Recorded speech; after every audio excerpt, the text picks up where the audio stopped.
Баршаңызға сәлем, сіздермен бірге Назым. Бүгін сіздермен өте дәмді болып шығатын тауық етінен палау жасайтын боламыз. Егер палауды тауық етінен жасап көрмесеңіз, міндетті түрде жасауға кеңес беремін. Өзіндік ерекше дәмі бар, өте дәмді болып шығады. Ендеше кеттік, бисмилля. Ең алдымен біз тауығымызды жақсылап турап аламыз. Табамызға көбірек етіп май құямыз. Жаңағы палаудың майы көптеу болса, біздің палауымыз өте дәмді, майлы, күшті болып шығатын болады. Тауық етімізді саламыз. Бізде тауықтың еті тез пісетін болғандықтан, палауымыз да тез арада дайын бола қалады. Жақсылап қызарғанша суын кетіріп қуырып аламыз. Оның үстіне пиязымызды саламыз. Пиязды да көптеу етіп қуырыңыздар. Пиязды сарғайғанша жақсылап қуырамыз. Егер пиязды сарғайтып қуырып алсаңыздар, сіздердің палауларыңыздың түсі қызғылтым, сары, әдемі болып шығатын болады. Бетін жауып, тағы да жақсылап қуырып аламыз.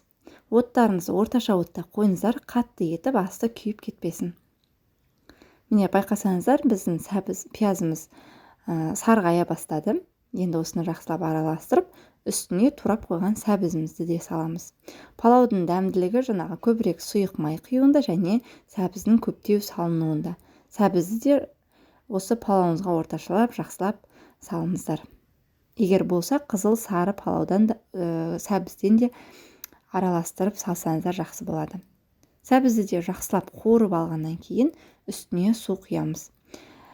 Кейбір адамдар бір кесе күрішке 2 кесе су құяды, бірақ мен бірге бір құямын. Осындай кесемен бір кесе күріш десеңіз, бір кесе су құйыңыз. Мен 2 кесе күріш жасаймын, сондықтан 2 кесе су құйдым. Бірге бір өлшеммен жүретін болады.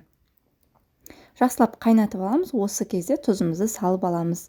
Ыңғайлы болады. Сорпа қайнап жатқан кезде тұз салған. Сәл ашылау етіп салыңыздар, себебі қазір біздің күрішіміз салынады, сонда дәмі бірдей болып шығу үшін. Бір қайнатып алғаннан кейін, сәбізіміз жұмсарғаннан кейін үстіне күрішімізді саламыз да, осылай араластырмай бетін жауып қоямыз. Асты қатты отта тұра берсін, бір қайнатып аламыз. Отымызды бетін жауып, күрішіміз бір бұрқ етіп қайнағаннан кейін, күрішті осылай бетін ғана араластырып, тағы да бұрқ етіп қайнатып аламыз. Міне, осылайынан араластырамыз, барлық жеріне су кіргізіп, су тигізіп.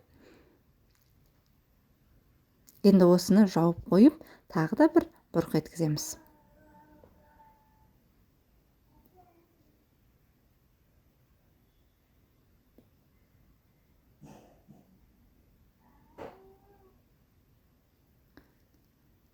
Міне, біздің екінші мәрте қайнаған күрішіміз. Осы күрішті енді толық араластырамыз.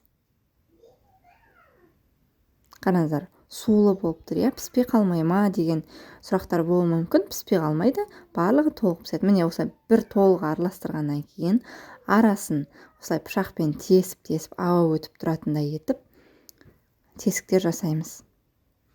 Барлық жерінен осылай қойып шығамыз. Енді осының үстіне таза целлофан қоямыз. Осылай қойып, оттың астын жай басып, 15 минуттай пісіреміз.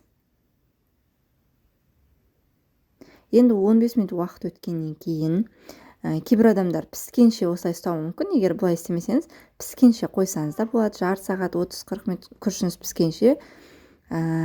Мен бірақ осы 15 минуттай уақыт өткеннен кейін күрішті тағы бір араластырам. Барлық жеріне толық пісіп шықсын деп, шикілей болып қалмасын деп, осылай жасасаңыздар болады. Тағы да барлық жеріне тегізіп, жақсылап бір араластырып, бетін тегістеп жаңағындай арасына тағы да тесіктер жасап шығамыз. Бұл жерде астынан ауа кіріп тұрады. Осылай істесеңіздер, 2 қайтара күріштеріңіз толық пісіп шығатын болады. Оттың астын баяу қойып қойыңыздар.